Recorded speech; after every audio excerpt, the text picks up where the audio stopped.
Thanks for downloading this episode from Teachers Talk Radio. You can find the full schedule and listen back to all our shows at ttradio.org. This show is brought to you in partnership with the Witherslack Group, experts in special education and care, and John Catt Educational, leading publishers of books, directories, educational guides and magazines specifically aimed at schools in the UK and beyond. Enjoy the podcast. Good evening, everybody, and welcome to the Late Show on Teachers Talk Radio. Delighted that everybody is here for this one. Our questions tonight focus around Oak National Academy and the future of Oak National Academy, particularly in light of a letter that was sent by a group of individuals to Gillian Keegan this last week. About Oak, mostly complaining about it. So in the first half of the show tonight, I've got Mary Bousted and I've got Caroline Wright, who's also going to be joining us. Just to give people who don't know and are sort of listening to this for the first time, a little bit of background on Oak and what Oak is. Oak National Academy was set up during the COVID pandemic as a sort of, I guess, like a one-stop shop of resources, particularly video resources for teachers who were teaching during the pandemic. So we're going back now sort of 2020 time. Matthew Hood was the principal, and it was set up as an all-in-one package of curriculum resources aimed at teachers during the pandemic. That was its original sort of form, and more or less it's kind of stuck to that. But obviously since 2020, things have developed further. It's obviously coming out of the pandemic. Oak then needed to secure its future, its funding, its model. And that's where the debate has come in around what Oak should be, how it should be funded, who should control it, and so on and so forth. So that's sort of where we're up to with Oak National Academy. The government, the DfE, have agreed to fund Oak, and it's become sort of an arm's length body with funding from the government, I believe. I've read different sort of articles that have stated different things on this, but that's sort of where I think we're at with it. Now, there are those who criticize Oak. We're going to talk to two of those people in a second. I've requested Mary in as a speaker. I'll also request Caroline in as well. And we're going to be speaking to them in the first half of the show. They both, in their letter, which was a very sort of strongly worded letter, directed at the Education Secretary, and specifically it called essentially for the defunding of Oak National Academy. Now, when we put the tweets out about this show, we got a mix of responses. We got people who were saying Oak is really useful for us as teachers. We still use it. It's great.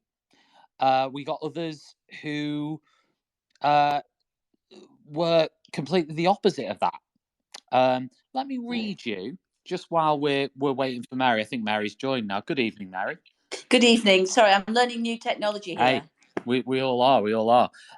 Let me just, before I ask you, sort of introduce you and let you talk for a bit, let me read you the letter, or certainly a bit of it, that you signed to the Education Secretary, if that's okay.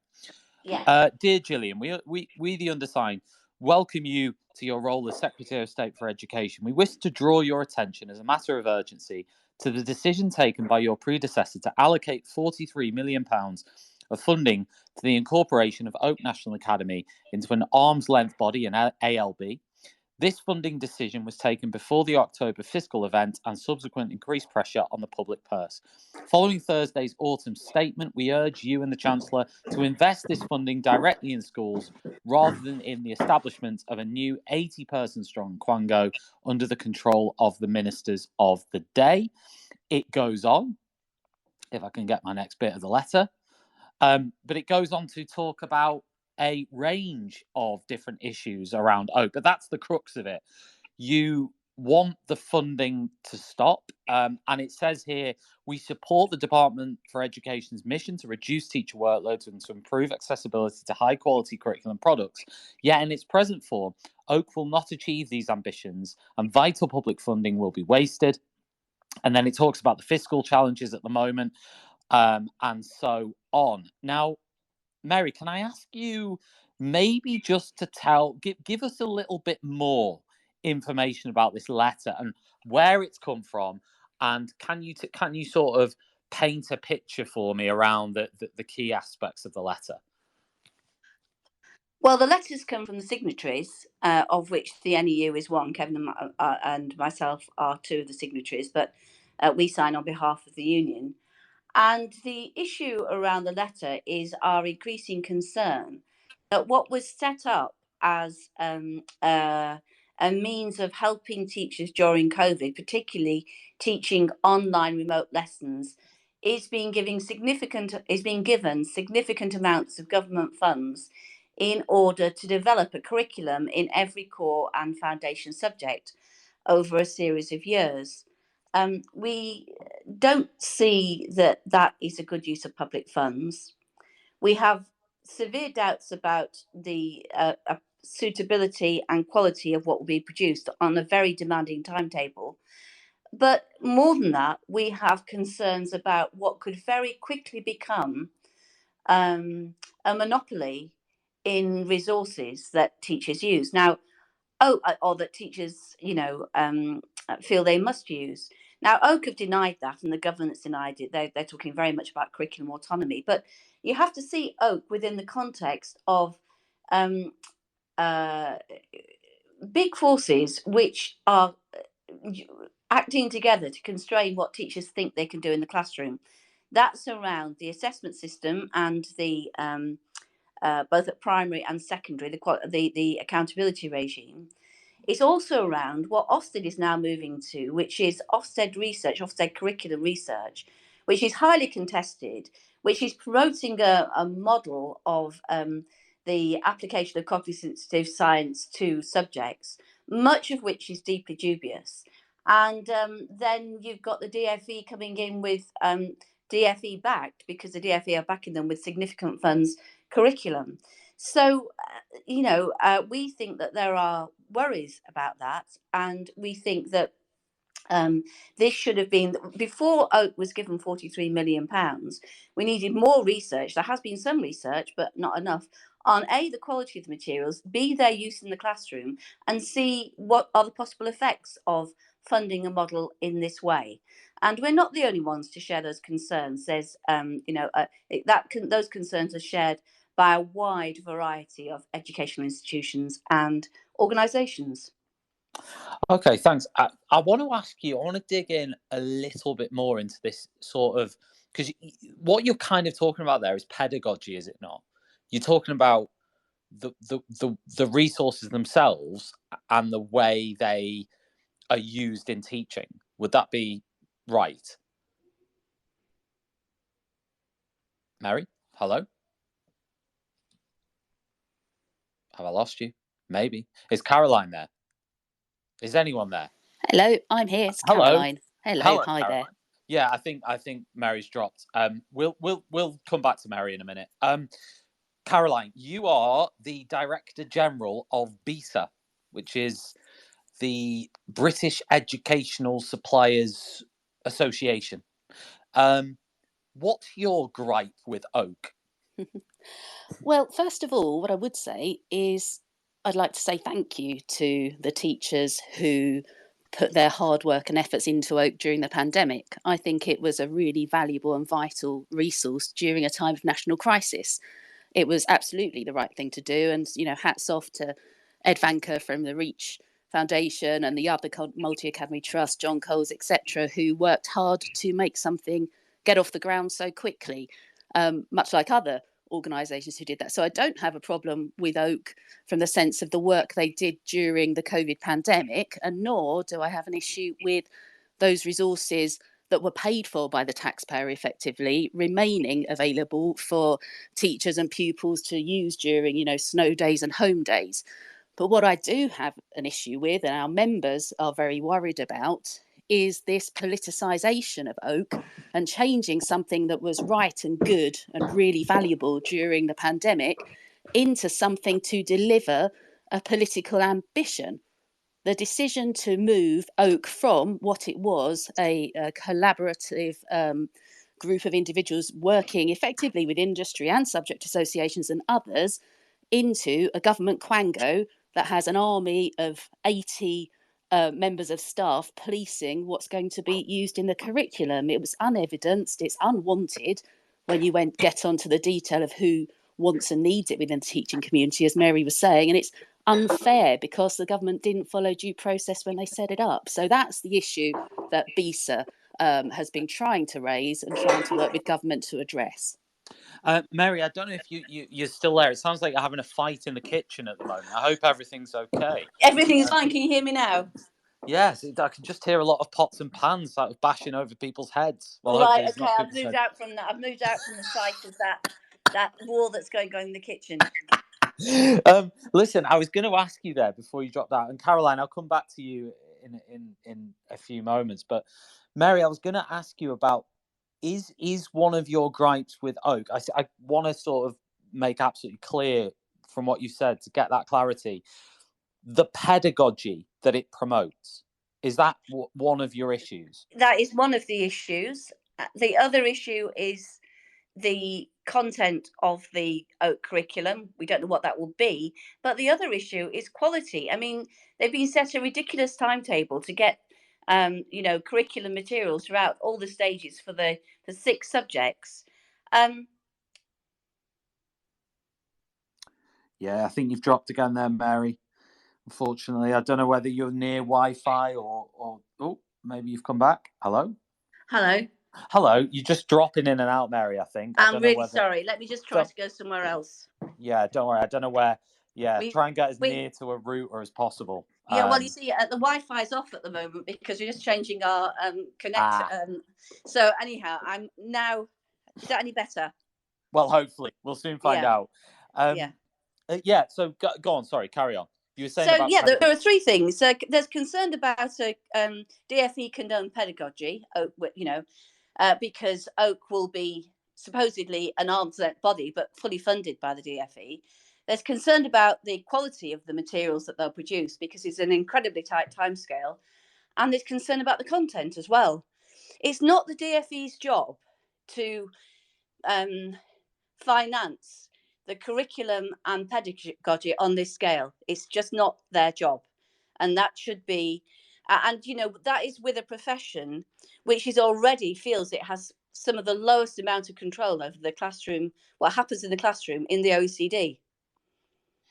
I guess I want to ask you first of all, because you mentioned those 3 elements, so I want to sort of try and break those down. So with regards to the style of it, I'm wondering what would be if you're going to produce digital content for teachers, right? So digital content to help a teacher teach material.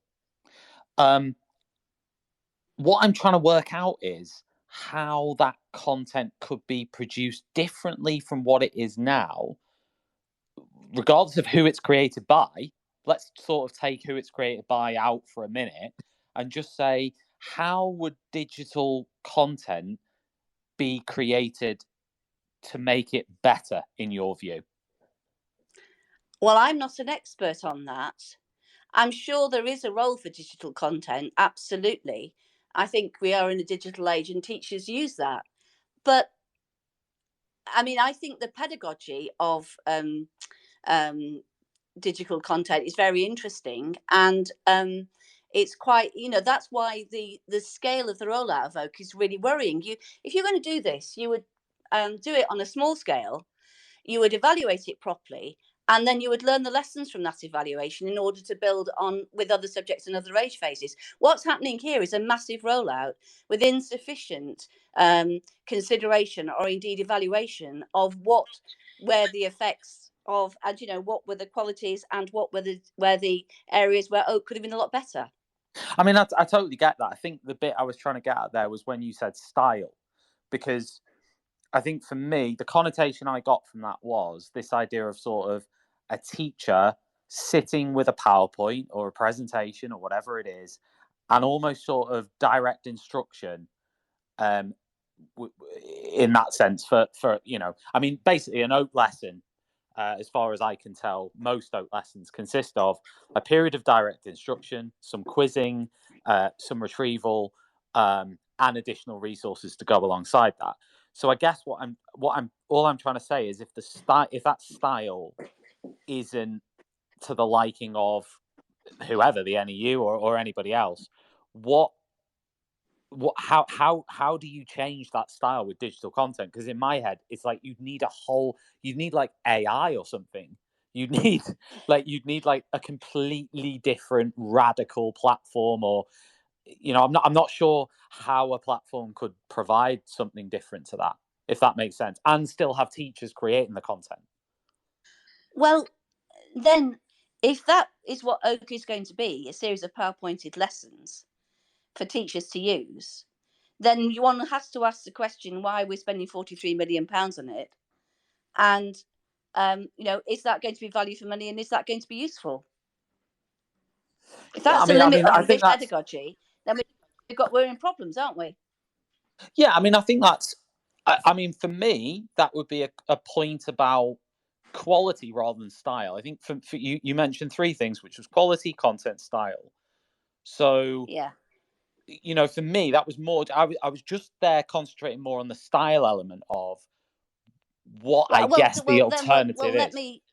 Let me take that then. If what that is PowerPointed lessons which are delivered to pupils and then they go away and do their work, then there are problems about that pedagogy and the style of that pedagogy, aren't there? Because there are many subjects where it is important that there is really good interaction between the teacher and the pupils. The pupils are able to work together. The advantages perhaps of group work and the advantages of lesson styles which incorporate different activities at different times. I mean, so if we're talking about style and you're talking about style, which is the delivery of PowerPoints, then I go back to my question: why are we spending £43 million doing that? I mean, I think that's a slightly separate issue, because I'm not sure, and this is me just personally talking here, and this isn't me talking as an expert in ed tech, but to provide a ed tech platform that would provide everything you just said in terms of the ability for students to work in groups online, and to collaborate in an online environment. You have all sorts of issues there around safeguarding, around all sorts of issues of how to create the platform. So why are we creating £43 million for an online environment? Is this because there might be another pandemic? I mean, I think that's something that certainly I can put to. I mean, I've got representatives of Oak joining me in the second half of the show, Mary. So I'll certainly put that point to them about the finance behind it and how it's spent. I do think that, and again, I would sort of, one question I would ask is, teachers have sort of been involved in the creation of the content. I believe that those teachers have been remunerated on some level. So I think perhaps, and I perhaps think that if and I have spoken to some of the teachers who've created the resources, they probably wouldn't see it as just like that they haven't put any more thought in it than here's a PowerPoint and I'm going to read off it. Well, I didn't say they would. I was responding to your depiction of what it might be and asking, well, if that is it, then is it £43 million? I'm sure they wouldn't do that. But why does that need DFE funding to the tune of £43 million? Why has it been decided that all the subjects will be covered without a proper evaluation of the work done on a few subjects? I mean, why have we got this sort of massive rollout across every curriculum subject to the level of this funding, why aren't we taking a more measured approach? But do you think that there is value in having a central resource point for all teachers where they can go and get high quality resource and sort of curriculum guidance, and even if it's just in a skeleton manner? Well, you put the word high quality. So there's two things going on there, isn't there? That it has to be high. I mean, they would argue it's high quality. I mean, I'm not. Well, I'm sure they would. I'm sure they would. Yeah, I mean, I'm not one to be the author of that, but I mean, their aim would be to produce a one-stop shop for, they would argue high quality curriculum resources, and to have one. I mean, if to have that sort of central pot, if you like, where any teacher can go and access something, I mean, that's free. Do you think there's value in that? Well, it depends, doesn't it? I mean, it's sort of we're speaking. You're putting a sort of case to me, which is at best unproven. It depends, A, whether it is high quality, and B, whether that one resource is, for example, in art subjects like history or like English, whether that resource is sufficiently robust in terms of its depiction of the complexities of various issues. We've already seen recently with Pearson the quarrels you can have around a textbook around a particular war that's the Israeli-Palestine conflict. So these are serious ethical issues. They are serious moral issues, and they are serious also professional issues, because one of the things that teachers do is work to develop curriculum materials, and that's an important part of their practice. Now, it would be very bad, wouldn't it, if teachers felt that that was not allowable and not achievable because they were expected to use government approved materials, and they were expected to teach in particular ways. That would be a very stultifying thing on the profession. So I go back to my original point. What I would have expected the DFE to do, if this was such a good idea, was to do a gradual funding and then proper research into how it was used. Does it stymie professional development? Does it stymie curriculum development and practice? It would be an iterative process. That's not what's happening. But do you think that just by the very nature of when Oak was set up, like in the middle of the pandemic, that was never going to be the case anyway? Like, it was set up within weeks, wasn't it? Within months, say. And there was and as Caroline has said, it was needed then. The issue is it doesn't need. The issue is this. This is £43 million of public money. It doesn't, just because it was set up quickly in a matter of weeks to deal with a crisis, a coronavirus crisis, doesn't mean that the same model now has to be done just with loads of money and very, very quickly. Do you sort of, I know David Blunkett produced a report for Keir Starmer a few weeks ago, and in that report he stated he would support, his plan would be to support the continued expansion of resource platforms like Oak National Academy. And this would include providing more pupils with access to quality lessons with the added benefit of reduced pressure on staff. Do you disagree with David Blunkett and sort of that's a Labour report?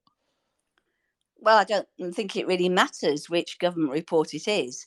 I don't think what David Blunkett was saying is at odds with what I'm saying. I'm saying that these materials and this approach may well have some use. What it shouldn't be is it shouldn't be omnipresent. It shouldn't be the only thing that teachers are expected to use. They shouldn't be inspected on it, and that the capacity has to be there for teachers to make a range of choices. And finally, and I've got to go in a minute, Tom. Yeah, it has to be good quality. It has to be good quality. And so, why the rush? Where is the articulation of need? Where is the idea that this is what teachers want? How has that been investigated? Do we know that it actually reduces workload? What are the qualities of these materials? What is the outcome in the classroom? How are teachers using them? And what effects do they have in terms of learning? Now, if you're going to do it properly, you would you would do proper research into that before you embarked on this massive experiment, and that's not what's happening. Can I ask you one final question, Mary, before you go? You can. This is a tweet that's come in from Tom Bennett. Yeah, I saw the tweet. He says, why is a union siding with big business that makes money from teachers over an initiative teachers love, and that is proven to help lower workload?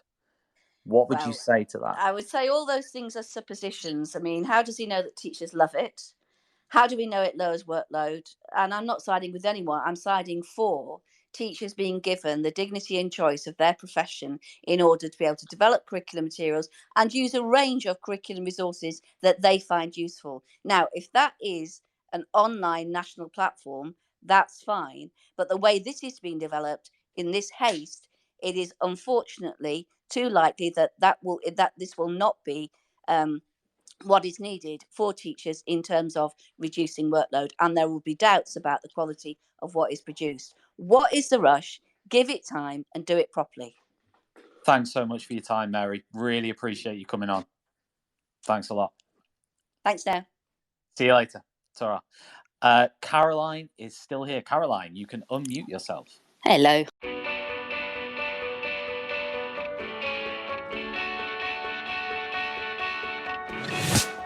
This episode of Teachers Talk Radio has been made possible with support from Witherslack Group, the UK's leading provider of SEN education and care.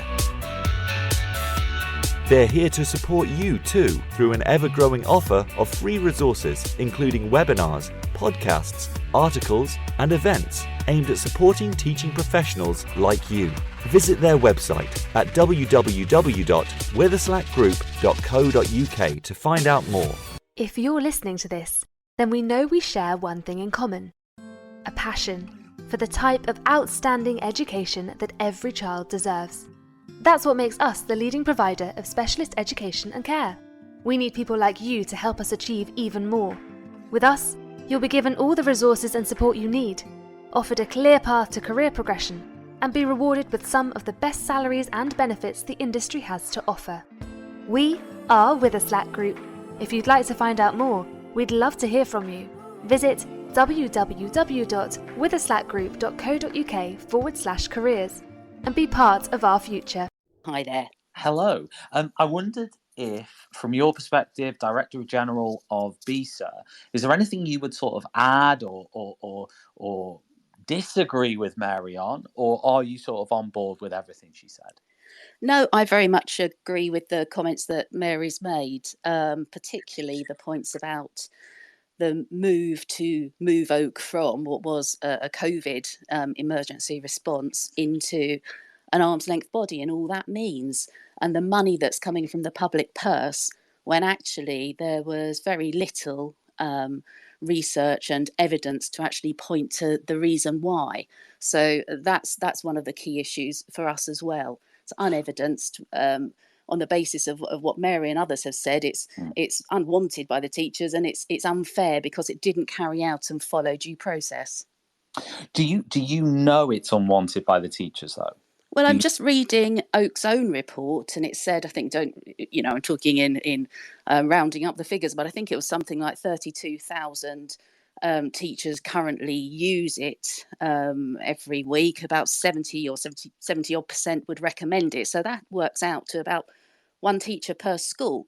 And when you do the maths on what 43 million works out per year per user, you're talking about £500 per user cost.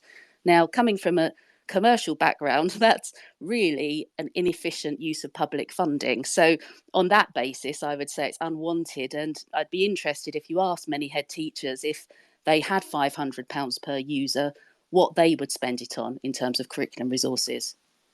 Am I right in saying that one of BESA's, and by the way, is it BESA or BESA? I don't know. However you like it, but BESA, we say. Okay, so with BESA, like from what I've read about the sort of challenge from BESA to the DFE over Oak, a lot of it does sort of revolve around competition. and sort of the monopoly that BESA feels that Oak has over educational publishing. Would that be right? Or I don't want to misquote. No, it's a whole range of things. So it's the issues that Mary raised. It's damaging to curriculum choice and diversity, and the range of curriculum resources that will be available in schools. It's damaging to teacher autonomy, and it's damaging to industry. It's going to damage innovation. It's going to damage the market itself, which, when I think kind of one of the questions you sort of said, was it big business? Actually, the vast majority of companies that work in the UK's educational publishing business are technically SMEs and startups. They're typically teachers that had a good idea teaching in the classroom, made something that really worked, went on to produce it, and now kind of a small companies that, you know, work with a few hundred to a few thousand schools at a time. But there's a really vibrant ecosystem of them. And actually, it's one of the growth areas of the UK economy, which brings back money to the economy. And also, because many of them are teacher-based, they work with schools. They know what the challenges are. So you've got that diversity and choice, rather than a kind of one-size-fits-all offer that won't kind of reflect all that what teachers need. I mean, would you say that with regards to, I mean, as much as I do take on board everything you've just said, but we also know there are very, very large education publishers, whether they're part of BESA or not. There's some very large outfits out there. I can think of one in particular which profits greatly from the sale of resources and the sort of and I guess teachers buying resources, and Yeah. there are companies that there Absolutely, because there is no such thing as free, and that's actually an issue which I think is really tainting this conversation. In the Butler Education Act of 1944 talks about education being free at the point of use. So in a state education system, you either have a government that trusts its teachers and gives the funding to individual schools so that head teachers and classroom teachers can use it to buy and know what works best in their classroom, or you can have that funding being used directly from government to dictate what teachers use. So it's all paid for by the taxpayer. So there is no such thing as free. But the difference here is free resources provided by Oak, but no choice, no autonomy, or funding going direct to schools so teachers can choose. And when you actually look at the amount of money that goes into UK schools, currently, we are at a level below that of 2009, 2010, being provided by government to schools and used in schools on resources. And actually, using kind of the Bank of England projections and so on, we would need an additional £3,000 per primary and £43,000 per secondary just to level peg with where we were in 2009. So that's why it's important. And actually, I think that probably puts into account a little bit of there aren't huge profits in the sense of the curriculum. The whole size of the digital market in the UK, we estimate to be about £120 million. Now, that's digital publishing. It doesn't take into account sort of textbooks and so on. But it's not a huge industry. And actually, in the vast majority, it's teachers who work with publishers or publishers who were teachers to try and do the right things for schools. We've had a text in from Adam Smith who says, I'd say to Caroline that £500 per primary school wouldn't buy a single scheme of work from a commercial publisher for a year, but would allow them to access resources across all subjects from Oak in perpetuity. Would you agree with that or not? Not necessarily, because different publishers and different providers have a whole range of different solutions and different models for schools. And actually, that's the benefit of our UK market as it currently is, that there are hundreds of different providers that can provide special and subject associations as well, not-for-profits, charities, a whole vibrant industry of experts that can support schools. And what the government has done without carrying out, because their business case, they did not look into the market impact before they secured the funding for Oak. As they've been going along, they've been adding different research, but they actually secured the funding without carrying out the due diligence on this. There's a case study of this very similar thing happened in Poland, and in 1 year, just 1 year, 10% of the publishing industry in Poland went bankrupt. So the challenge of this is we live in a climate where, frankly, we don't know who the Prime Minister is going to be from one month to the next. We don't know what's going to happen to the economy. We don't know what's going to happen with different governments, whether they might support the continuation of, £43 million being spent on an army of 80 bureaucrats from 1 year to the next or not. But actually, the damage this could do, we've estimated on our own market analysis, which we wanted to share with government, but they only came to us after they'd made the decision. The market distortion that this could lead to is about 30% of damage to the UK publishing industry. And at that point in a few years' time, when who knows where we are, this is being reviewed in a couple of years' time. If the government of that time decides that actually it isn't a sensible use of value for money, we might be in a situation where there isn't that innovative, vibrant industry to be able to support the teachers in the UK. Talking of innovative educational publishers, I want to give a shout out to our sponsors.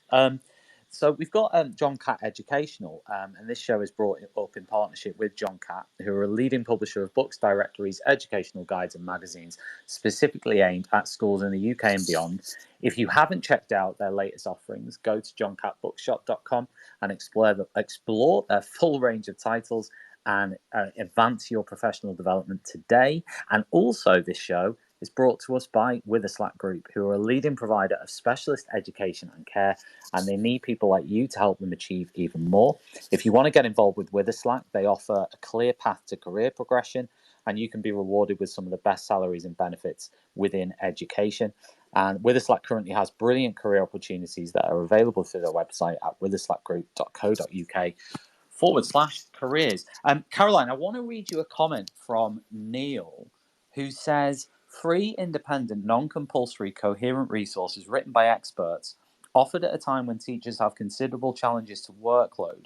What rationale is there for trying to stop free, high-quality resources from getting into the hands of teachers? Now, I'm pretty sure I know what you're already going to say to that, which is what you've already said, which is that the taxpayer has paid that 43 million in. But what I would say is that, do you think that individual schools having to try and figure out and buy separate products from separate edtech providers, some of which may be of completely varying quality, and I can only think of the amount of money that schools have blown on edtech or publishing products that have been of poor quality over the years? It must be in the bazillions. Do you think there is an argument to say, well, hang on, let's have, I mean, obviously David Blunkett thinks so, because he's talking about the expansion of Oak, not just the continuation of it, but the expansion of platforms like Oak that provide this one-stop shop, if you like, of resources. I mean, do you not sympathise with that?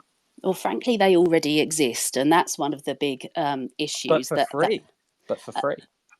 And again, free is not, it's not free at the point of use. It's free at the point of use whether the money goes direct from government to a school or whether the government buys it themselves. So that just doesn't add up in this conversation. Actually, it's about giving teachers the choice and an autonomy to be able to choose. And actually, there's a real need to be able to have a wide range of providers.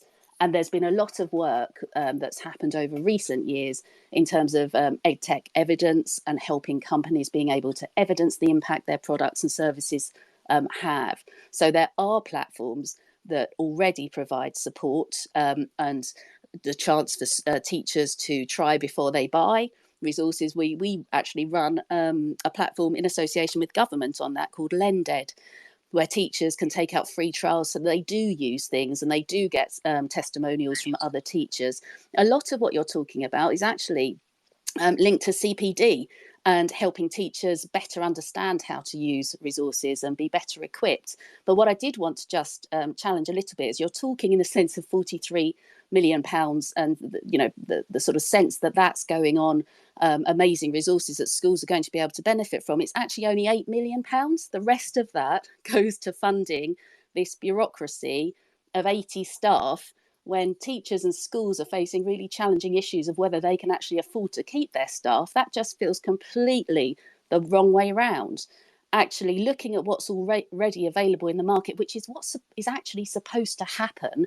There's guidance for setting up an arm's length body that says all possible alternatives have to be considered.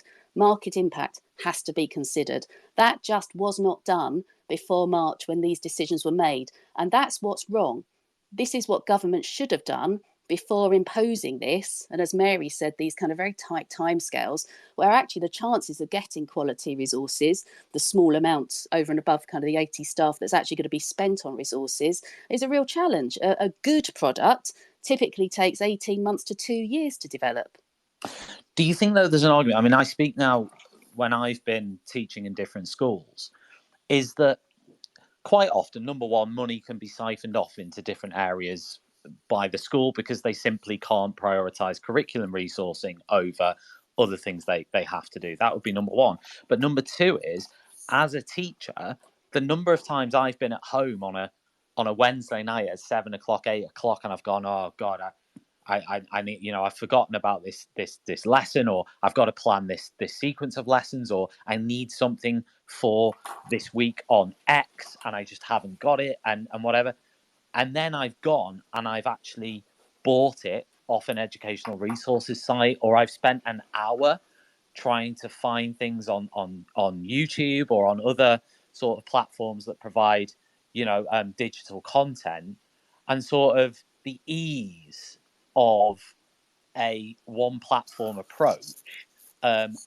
Surely that can't be underestimated. And that's exactly what hundreds of high quality curriculum publishers do. They have scaffolded, sequenced products that can help teachers deal with the challenges of workload. The point, and I haven't seen the evidence necessarily on workload, so I'm not disputing it, but it would be interesting to hear more about it. The Oak evidence on saving time on workload. Well, Caroline, we will, because I've got that's Dando from Oak coming on. But just actually, after you. that's not to say that other publishers aren't doing that. Again, there hasn't been a gap analysis that exists. Actually, the big two problems that you just talked about there, if you look at if you think about how government is trying to influence schools, actually the lever they have is by investing in a platform, and then the lack of funding in the system will make sure, and the Ofsted's endorsement of Oak will make sure that teachers have a fear factor in using it. But actually, you talked about siphoning off. I'm not sure I'd really like that kind of those words, but the money will be spent elsewhere. Well, absolutely, because there are other priorities in schools, and actually school leaders and classroom teachers and the leadership team within a school are best placed to decide where the money's spent. So although I might be disappointed that the publishers, it's a relatively small amount at the end of the day, but if the size of the pie they have to take some really important decisions, well, so be it. Don't force them into kind of deciding for them. Let them decide. If you want them to use more high quality curriculum resources, well, give them the funding for it. And in terms of, like I said, on that workload, there are already these products and services that many schools know, use and trust and have had training on. And because of the cuts in funding and because of the pressure schools are under, you're actually going to add to some of schools' workload when they really can't afford to renew their subscription to something that they know delivers results in schools, and they'll move over to something that perhaps they might not want to use as much. We've already seen research we've carried out that 30% of primaries and 20% of secondary schools indicating that they will feel forced to use Oak, and that's not out of their desire to use it, it's because of other pressures in their schools. Listen, I mean, I think what you're saying is all sort of fair argument. I think one question I would, and this has actually come from Adam as well. Adam Smith's text this in, and I won't mention the name of the company, but a company turned over, educational resources company turned over 42 million in 2021. That money has come straight out of the public purse and is in an annual recurring transfer of wealth from the public sector to private profit. Oak is investing in curriculum development for the benefit of schools, making it free to access.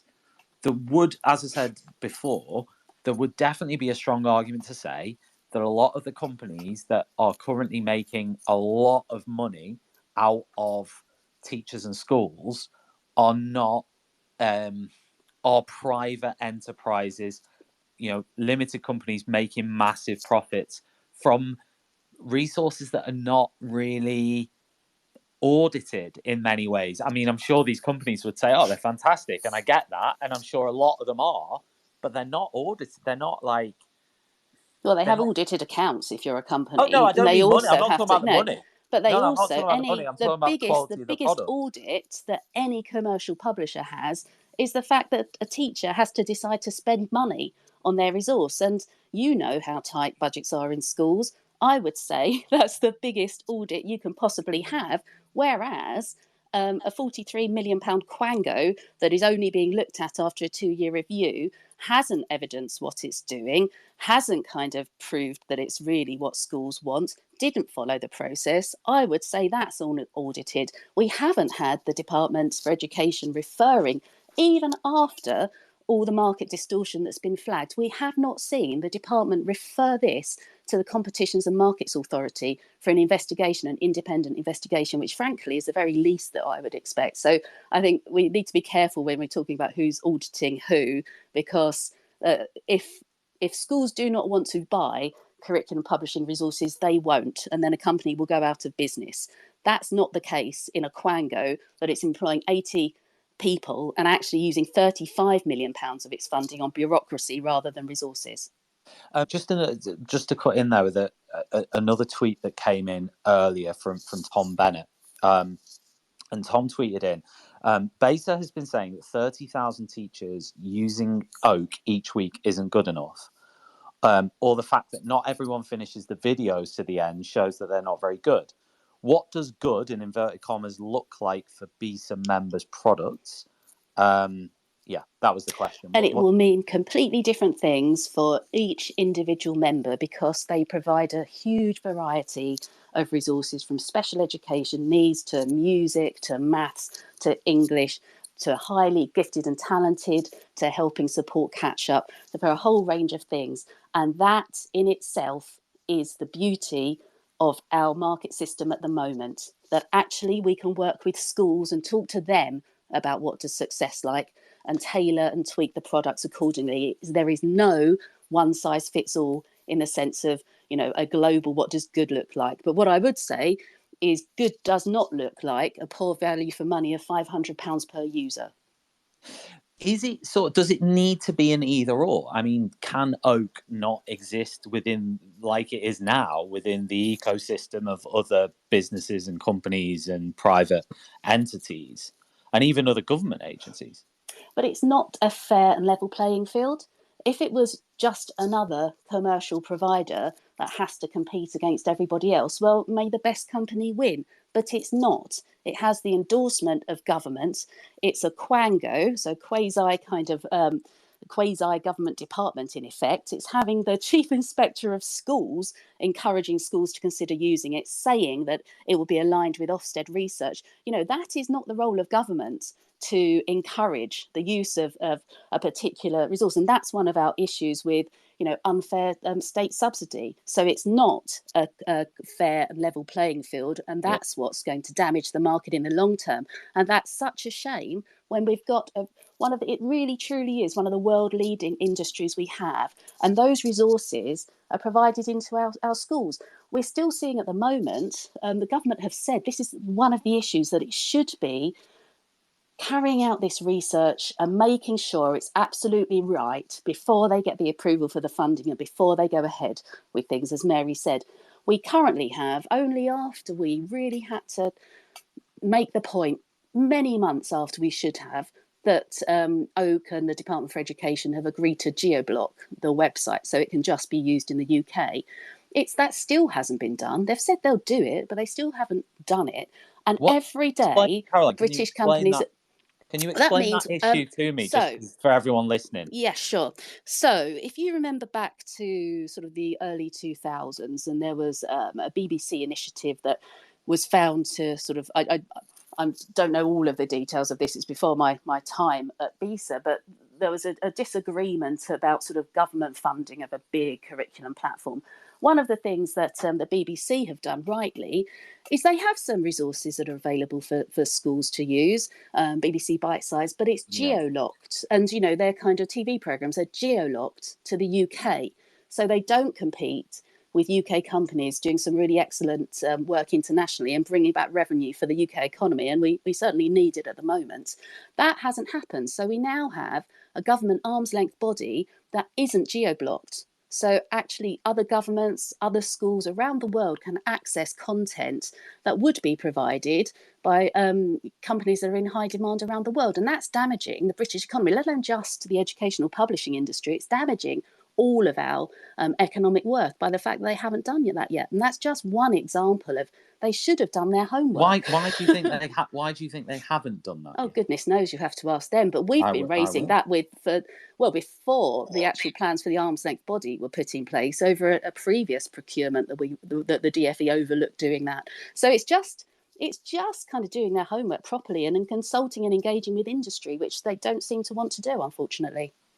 Do you, though, acknowledge that, and this sort of fits in with that, because whether you're an international teacher or a domestic teacher or whatever, you know, teacher's a teacher, and do you sort of acknowledge that teachers spend a lot out of their own pocket? They still spend a lot out of their own pockets for sort of different resources, whether it be, you know, webinars, whether it be physical resources, books, you know, whatever it is, they're spending. So this is something where they shouldn't have to. Schools should be funded properly. Let me say that this doesn't even need to be used by a teacher who works in a school at a particular time. This could be used by a supply teacher. You know, at the moment, I work supply. I wouldn't have access to what an individual school has on offer. I wouldn't have that. But I may still benefit from using Oak National Academy, you know, because it's free to access. There's no sign-in required. There's no, you know, there's no sort of walls or barriers for me to use that content. So do you think there's just that sort of value, that wraparound value for everyone in the profession, you know, whether you're a tutor, a teacher, or whatever, that there's more value than what we're saying than just, you know, a teacher who is sort of conventionally using it to set a homework or something? I absolutely agree that financing school resources should not come out of teachers' pockets, and actually we should be funding schools effectively so that doesn't have to happen. I think it's a slight sort of misnomer to look at, well, let's have Oak as a platform to do that. There are many other options, and in fact ways that and systems that were proposed to the DfE, but I'm not sure if they're actually considered, even though they're supposed to be. You have to look at all the other options before you decide to set up an arm's length body. But it can be curriculum, ring fencing of resources. There could be e-credits, vouchers that are allocated for every sort of qualified teacher that they can choose their resources. There's a whole way that you could do this. Doesn't have to be a kind of a one size fits all. Let's have a platform and let's call it Oak. There are already existing wide variety of resource providers, subject associations, MATs, who are doing this without needing to spend £43 million. What would you say to the teachers who currently use Oak, who say it helps them to reduce their workload and it helps them to teach and plan? Well, I would say that's great, because what we're not proposing, let's just remember, we're not proposing taking off the content that's already there and has already been paid for. And actually, if you just look at what John Coles from United Learning's done with Continuity Oak, he fundamentally disagreed with the government intervention and overstepping the mark and interfering in curriculum autonomy. So they've actually taken their content off the Oak platform and put it on something called Continuity Oak. Great. That's done at a fraction. I doubt very much he's spending £43 million on that. Fine. The money we have spent, going back to the beginning, congratulations and well done. And it was a really vital service. My own members, they also donated £24 million worth of curriculum resources in the first 3 months of COVID alone. You know, so those resources, it was a time of national crisis. Let's keep them there. But actually, let's not add to the damage that will be done now. We're supposed to be building back better and reinvesting in education. There is no need for this in the future. There are better ways to achieve that.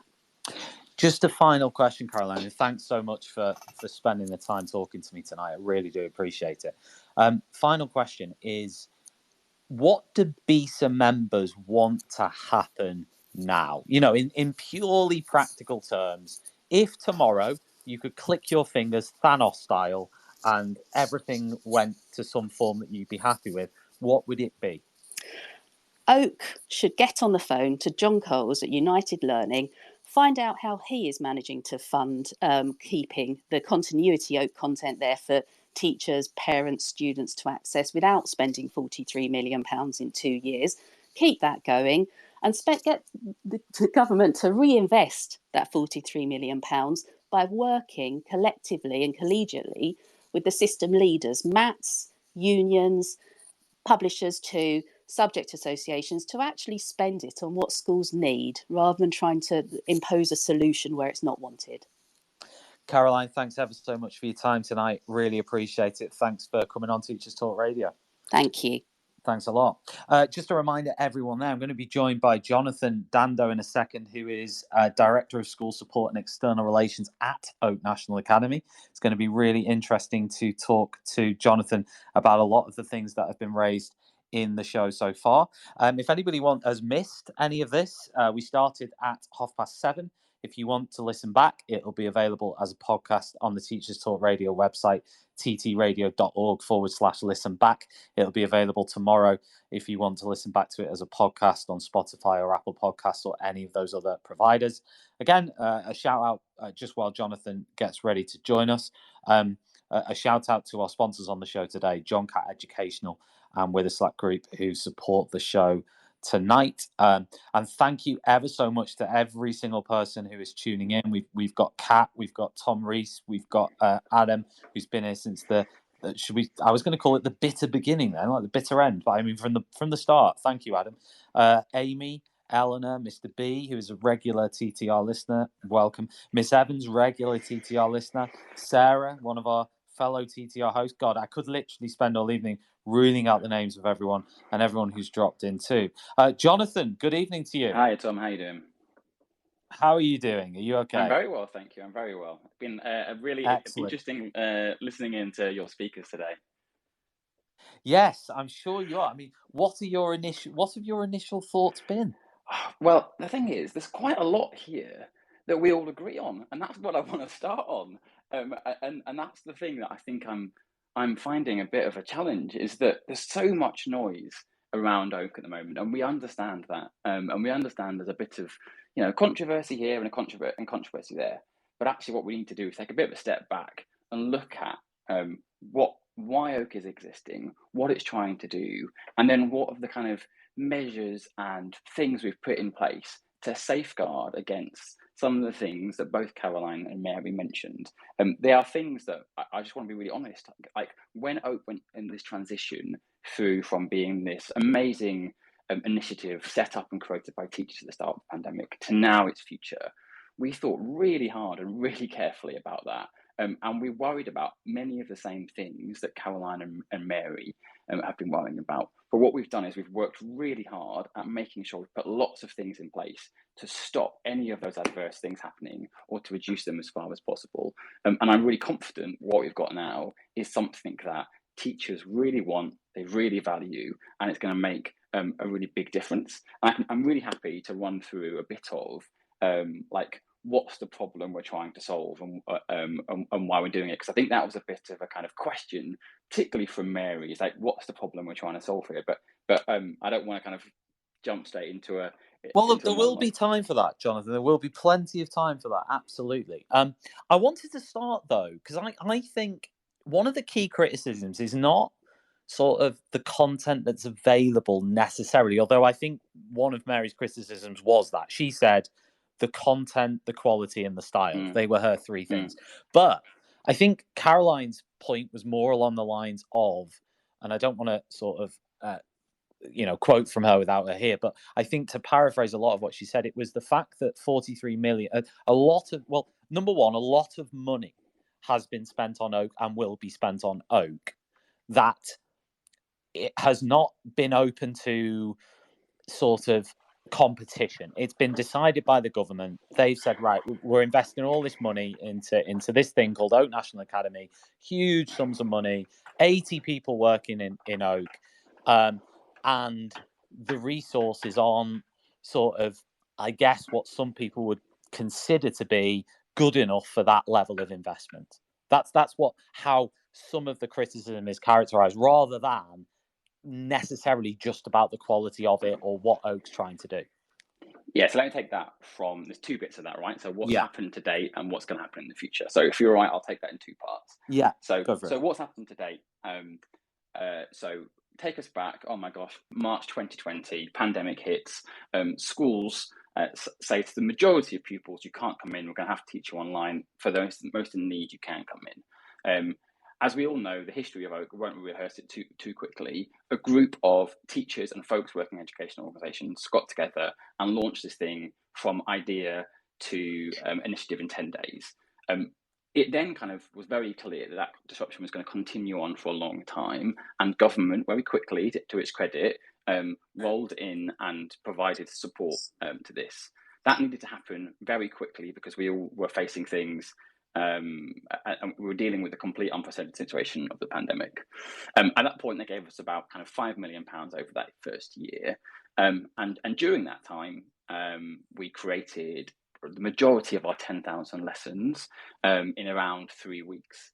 And teachers used them significantly. Just unfortunately, like if we could have done a proper open procurement process, that would be absolutely right. There just wasn't the time because we had a pandemic that we had to respond to. And the thing is, we had an offer that teachers were finding really valuable and using. So much so that during that time, 150 million lessons were completed by teachers. So that's there. Move forward, what happens? Well, actually, as the kind of pandemic starts to wane, what we're seeing is ingenuity from teachers who say, hey, this stuff from Oak actually is really helpful for lesson planning and for curriculum planning. And they're using it more and more and finding it really valuable. And to kind of cover off some of the quality questions, well, actually, it is found to be really good by teachers. So we've had 2 independent evaluations. It's pretty good for an organisation that's only existed for 2.5 years. All carried out not by us at Oak, but carried out by Impact Ed independently. The last one found a whole variety of things, but 95% of users said they were very satisfied with the content that we provided. So like that is showing that there is really good quality stuff there. The teachers are really happy with it. Now into the future, what's going to happen? So we're going to take some. We've got to focus basically on a couple of things. Number one, we're going to keep doing what we've always done. We're going to be there for teachers in the case of disruption. Disruption hopefully won't look like pandemics going forward, but it will look like things like Storm Eunice. When that Storm Eunice hit, we had 4 times the number of people coming onto the platform. And it will look like things like exclusions. It will look like things like illness, cover, long-term sick. And so we're going to be there to support teachers, to support supply teachers, cover teachers, whenever they need them. But we're also going to do 2 other things. We're going to help tackle teacher workload, and we're going to support curriculum expertise. And we're going to do that through investing in creating new content. Now, one of the things that's really important to call out here is this £43 million, how's it going to be spent? Well, yes, £8 million in this first procurement, but then there'll be another set of procurement later. So it's not fair to say just £8 million of that is going on that. And that's really important because that is money, not for Oak, but investing in all those people who create content. And a load of them are actually Caroline's members at BESA. That they are open and can bid for this, as can subject associations, as can schools. What we're doing is investing in what's in the education system and helping people to develop it and share it to all other teachers as well. We also need money for that because there's a whole bunch of other stuff, some of which you alluded to. Yes, we've got to create that content, but we also have to then do a whole bunch of other stuff. When you get the amount of visitors that we get, you have to pay quite a lot of hosting fees. You've got to put subtitles on it. You've got to put British Sign Language on it. You've got to build the platform. We got last year about 2,500 queries from teachers, and we responded to about 95% of those within 48 hours. So like this is not just a put it on a website. But Jonathan, one of the I'm just gonna cut in there. One of the sort of criticisms there would be that would apply to a whole plethora of education publishers and providers of materials. I mean, the idea that it's used a lot. I mean, many ed tech providers could argue that their content is used a lot, that they get a lot of inquiries to the website, and that they get a lot of clicks on. I mean, many providers could argue that. So I think one of those criticisms is that £43 million to critics sounds like a lot of money for content that is, as mentioned earlier, when you actually strip it down, they would say, this isn't me saying it, this is what they would say, is a video lesson with an attached PowerPoint or document plan sometimes, and an inbuilt quiz, you know, in the kind of style that many other edtech providers provide. You know, you think of all the quizzing apps out there that many teachers rave about, they already provide that. So what would you say to those people who say, well, you know what, 43 million is too much money for something that isn't particularly innovative or, you know, different to what is already out there? Yeah, so it's a good challenge. Couple of things. So firstly, I just want to pick up also on one of Caroline's points. She mentioned about how that would work out about £500 per user. That's not right. We get 30,000 teachers every week. That's not the same teacher each week. Some teachers will come 1 week and they'll go away and they'll do their planning, and then they'll come away 2 weeks later. The last national kind of survey that we did, and we do them regularly, found in the last few months a third of all teachers in the country use Oak. So I think that probably works out around 150,000 teachers, something like that in total. So that figure just puts that into context a little bit. That therefore means that the total value of Oak is about £600 for every school in the country each year. Yeah. For that money, as I think actually as someone, maybe it was Adam, I tweeted in or texted in earlier, you're getting a full curriculum sequence and a fully resourced curriculum package across every subject.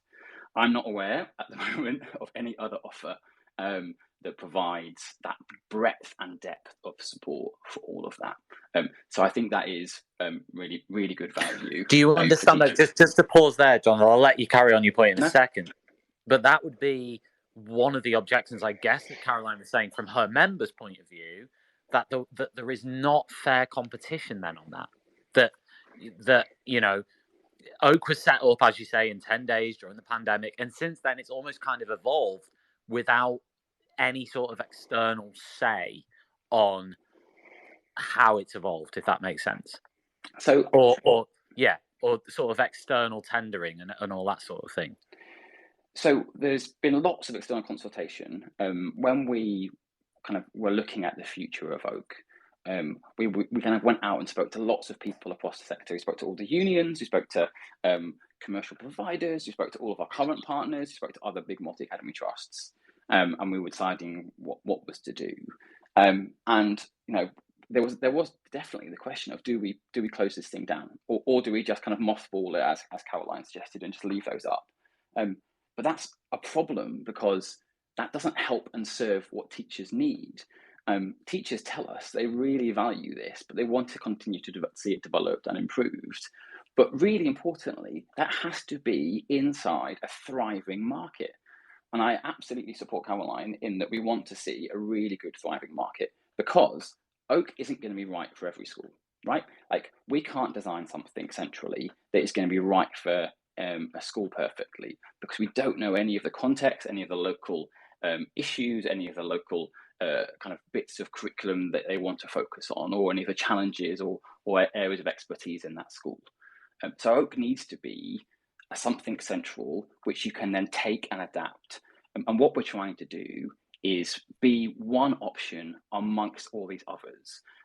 And what the thing we're trying to really reduce is not taking away from other bits of the market, but it's that time that teachers themselves spend on making resources themselves. It's not taking away from buying something from a brilliant quality provider. If they do that now and a school does that, you should keep on doing that.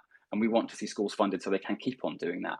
But if you're spending hours and hours trying to find that perfect, trying to design that perfect PowerPoint slide and find the perfect diagram for an Oxbow Lake, then actually we might be able to help you with that. And the last thing I'll just say on this is that is exactly what's happening now. So we check this every year, and we're going to publish this stat every year from now on. It's like, how are you using Oak? Are you using Oak for all of your resources and it's the only source, or are you using Oak alongside and taking from other resources as well, potentially from the commercial market? Right now, 0.3% of teachers, so not even 0.5% of teachers, use Oak as their only source of resources. The rest of them use a bit of Oak, then they use a bit of other commercial providers, and they use a bit of other stuff from their school. So like this idea that Oak is kind of going to blow this away absolutely is just overblown, and it's not led by the data.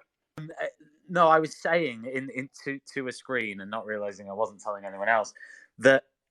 Do you think, though, that the schools, and this is what Caroline was saying earlier, the schools are arguing that their budget, they haven't had a choice over that. They haven't had a choice over whether to invest in Oak or not.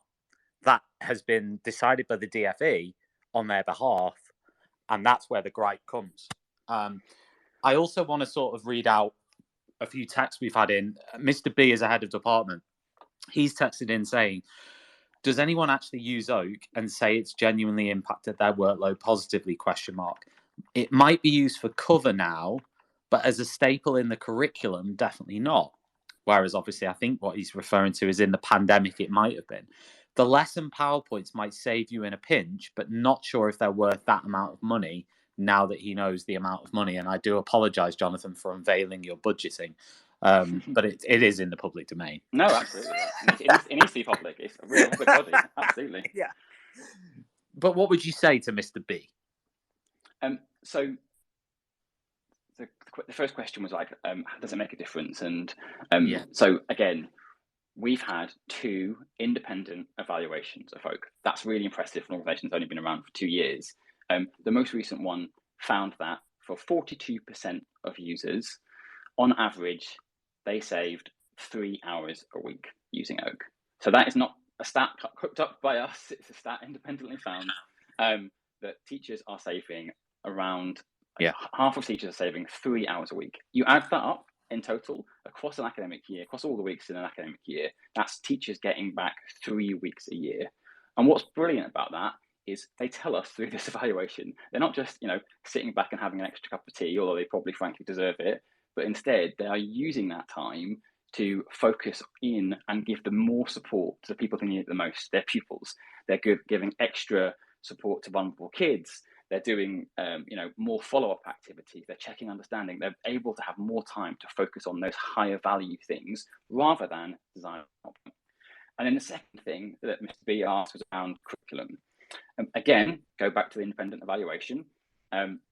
Two key stats that come out of that. Half of users say being able to see Oak and see the kind of curriculum that we built and the sequences to increase their own confidence in curriculum design. And 47% said that the quality of their school's curriculum has improved. I just want to dig slightly into that, if you give me just one more second. Yeah, go for it. Is that how are they using it, right? So, and this is really, really important, because what teachers aren't doing is they aren't just taking Oak and copying and pasting it and trying to plant it in that school, because that wouldn't work, because it's not going to fit their context.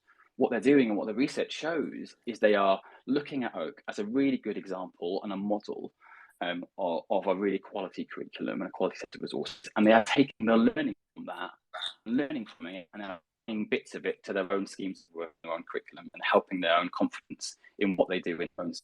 And that's really important about the impact that we have. Yeah, Jonathan, I don't know where you are, but your Wi-Fi seems to be wavering very slightly now. I'm not sure if you can stand as close to the router as possible if you're on Wi-Fi, or if you're on 4G, wherever the best signal is. But you're okay. We can still hear you. Yeah, I mean, I sort of, yeah, I mean, I think you're making fair arguments, but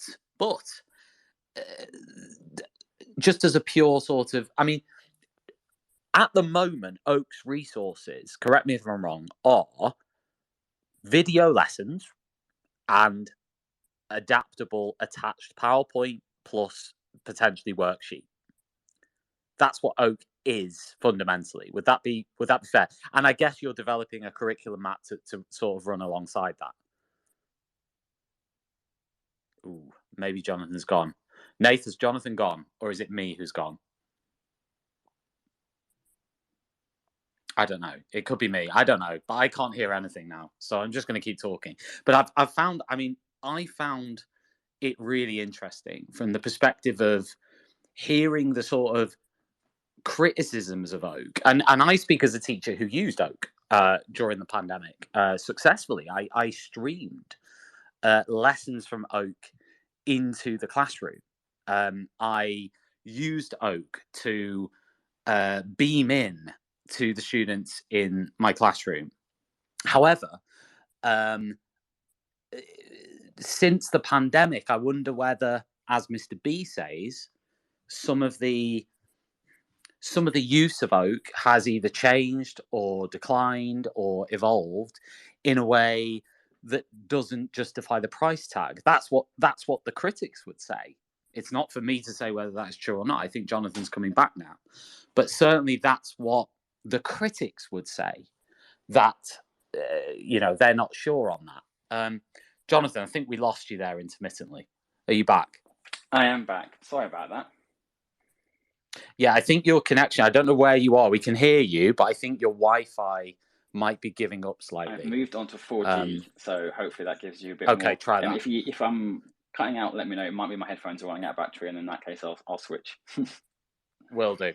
You're okay at the moment. So, yeah, I was just saying that the role of what I was saying there, you may have heard or not. Oh, Wales have just scored, by the way, everyone. A little bit of football updates. But one of the things that I was saying was that since the pandemic, the way in which Oak is used has changed. So, during the pandemic, it was used in class, much more from my perception than it would have been in the last, say, 6 months to 12 months, where it's evolved into more of your sort of classic resource that a teacher might use to help them plan. Would that be fair to say? It's become less of an in-class resource than it was. So the great thing about Oak is that it's super flexible and adaptable, and it can be used for a massive wide range of reasons. And that's absolutely what we see. So we continue to see, as I said, it used for just periods of disruption. So for homework, for using the video lesson for things like homework, but also for cover, etc.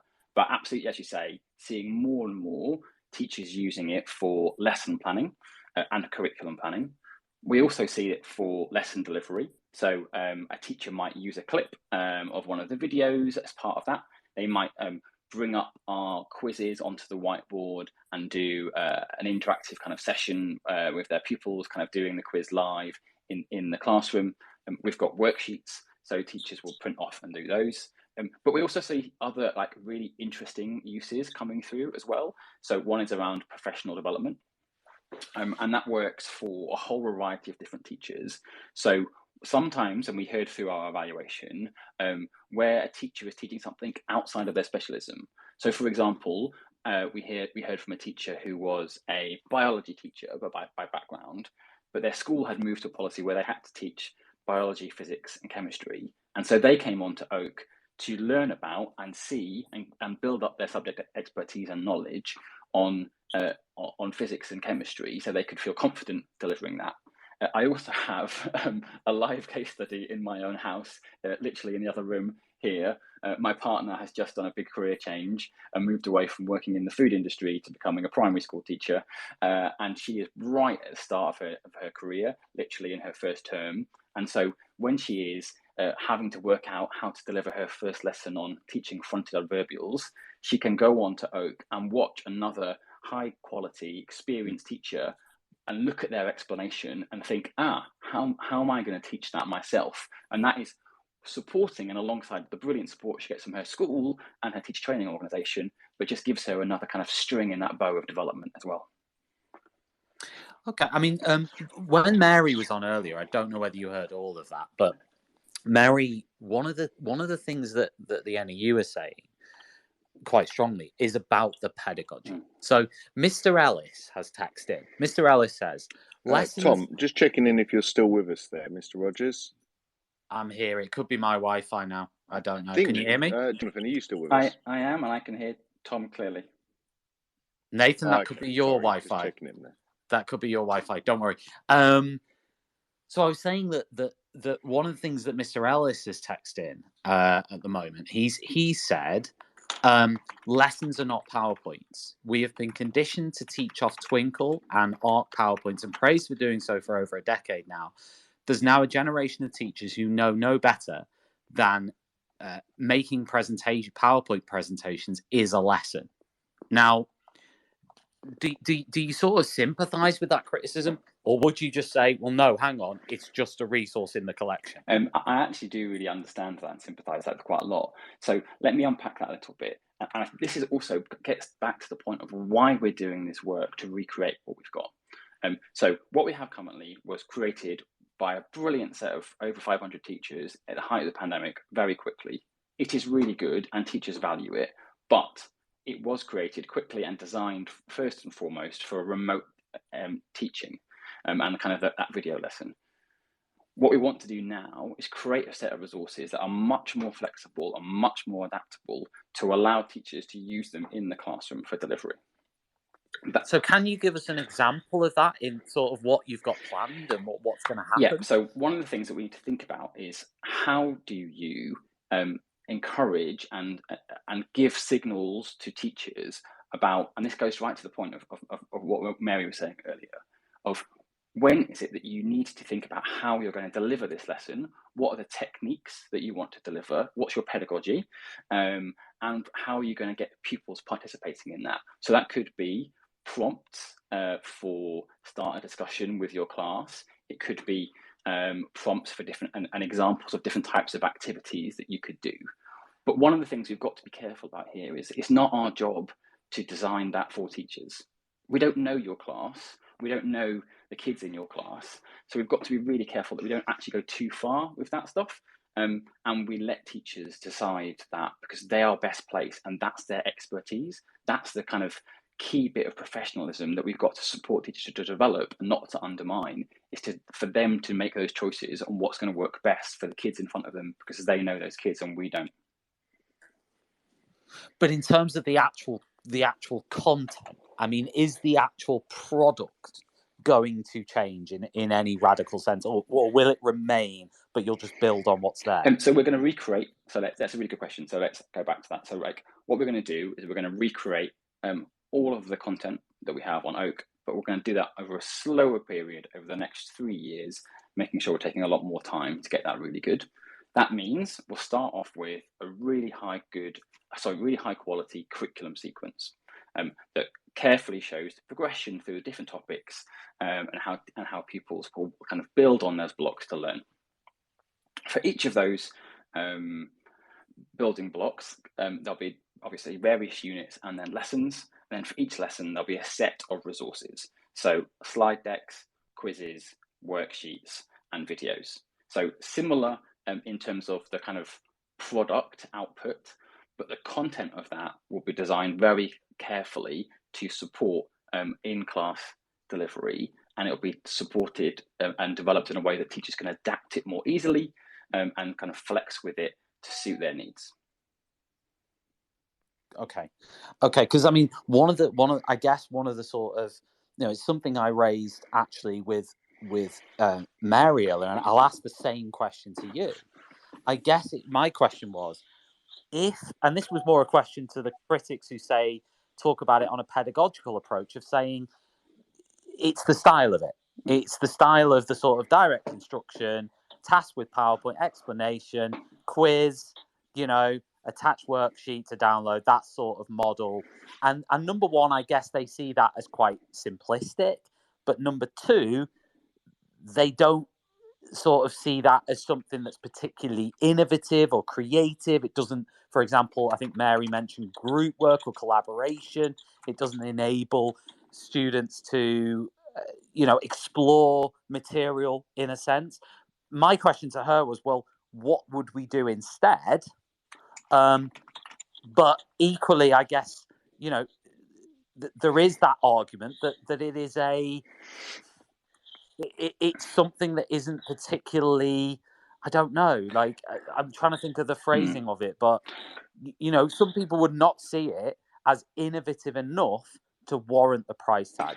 That's what the critics would see it as. So I understand that, but again, I think the really important point here is that Oak is not a finished product, because the finished product is a lesson, and only a teacher can design that lesson. What we're giving them is a foundation and some building blocks which help and support them to do that. But it is absolutely right, exactly as Mary says, that sometimes you're going to want to prompt a really vivid and great debate and discussion in your class. Sometimes you're going to want some groups to be working together to kind of solve a problem. Sometimes you're going to want to do a whole bunch of demonstrations in your class. You're going to have music, and you want our kids to sing, to play. You can't necessarily do all of that through what we provide, but that's why what Oak is a toolbox for which you can take the bits that you need to build your lessons from. It is not going to be the full package. Yeah, I mean, that was sort of my argument to Mary, was that I'm not sure what, you know, given the current sort of technology we have available and the constraints around safeguarding and things like that, I'm not sure what else, whether it's good enough or not. That's not the issue. I mean, the issue for me is, what can anyone else do that's better, if that makes sense? I mean, I don't know the answer to that, but just on face value, unless you were to create some sort of AI environment, which I'm guessing would cost a lot more money than the current sort of budget, you know, unless you could do that, I'm not sure what else you could do different to what's currently on offer. Yeah, and like, just to come back to your point on cost here as well, is that, like, this is first and foremost the biggest part of our budget is going into investing in content. So it's investing in schools, it's investing in public associations and educational organisations to share and develop what they have. That's going to create around about 15,000 lessons. And as I say, works out about the equivalent of £600 per school for a breadth that will cover all subjects from every key stage as well, from key stage 1 to key stage 4. So I think when you say £600 per school, what do you mean by that exactly? Oak's budget is, as you say, £43 million over 3 years. Divide that by 3 and divide that by about 24,000, which is the number of schools in the year. It works out the equivalent of about less than £600. But is that schools who use Oak, or is that just the total number of schools? No, that's the total number of schools. But you know, because obviously there would be that argument that I think 45% on the sort of, I'm just reading an article that was published by TES about this, and I think a private company did a survey on it or something, and it came out there that under half of all schools in England, 45%, use Oak resources at some point during 21-22 academic year. So would you then halve that figure that you've just said? Obviously, it depends how you want to cut the figures. That's totally fine. That's another way of looking at it. But I think the argument that was being made was we should take this money that exists and we should remove it from Oak and we should give it to schools. And I was saying, well, if you did that, what you would do is you'd give about £580 to every school in the country. Per school. Yeah. I guess they would say, yeah, okay then. You know, they'd say they'd use that 580, 600 or whatever it would be on something else. But that's maybe. Yeah, but I suppose my argument here is like it's really important that we give more money to schools, and like everyone was surprised and pleasantly surprised that you know, in the autumn statement there was, you know, a really increase in funding to going to schools. That's really important. I think it was £2.4 billion a year extra going to schools. That's very necessary and really welcomed. We can do that and do Oak. Like, it doesn't have to be one or the other, particularly when you compare those two costs, right? £2.4 billion per year extra going into schools is absolutely right. £43 million going on to Oak. We also invest in a whole bunch of other things to support teachers across the country. We invest in national professional qualifications, in ICT, and we do a whole bunch of other things to support teachers and make sure there are a whole bunch of other things around that go around the ecosystem of schools. Oak is one of a small number of those things, and actually costs very little in comparison. But I appreciate that, like, at the moment, schools are facing significant pressures, and the most important thing is that we've seen that increase in school funding, and long may that continue. Jonathan, it's been absolutely brilliant chatting to you. Thank you ever so much for coming on and sort of being a good sport with the questioning and answering it as best you can. I've also got to say a massive thanks to Caroline and to Mary, who came on earlier in the show. This will be available to download as a podcast probably tomorrow through the Teachers Talk Radio website. If you just hit listen back. If you missed any of it or you want to go back and listen to some of it again, then you can do. Big thanks to our partners for the show, which is John Catt Educational and the Witherslack Group. If you want to find out more about them, you have Witherslack Group pinned to the space at the top. You can click on that and sign up for some of their upcoming events, which are completely free, or most of them are. And also John Catt, if you want to visit John Catt, johncattbookshop.com, and see what they've got some really exciting new releases that you should definitely check out, and they've got some discounts on those at the moment too. So big shout out to them. Sarah is coming up in about 3 minutes time for her debut show on Teachers Talk Radio. If you want to listen to that, you just click on the website, click listen live, and then click the play button, and you can listen to Sarah, who is starting in a few minutes time through the website. So, yeah, I just want to say, finally, thanks ever so much to Nathan for adminning and everybody for tuning in this evening. It's been an absolute pleasure, as usual. I will be back, actually, in 2 weeks' time, because Carl Poupe is on next Monday for his second show on Teachers Talk Radio. Really looking forward to that one after his first show the week before last, which was brilliant. So he'll be back next Monday. I'll be back in 2 weeks' time. Thanks all, and keep tuning in and talking it out. And thank you very much, and good night. Thank you, Jonathan. Goodbye.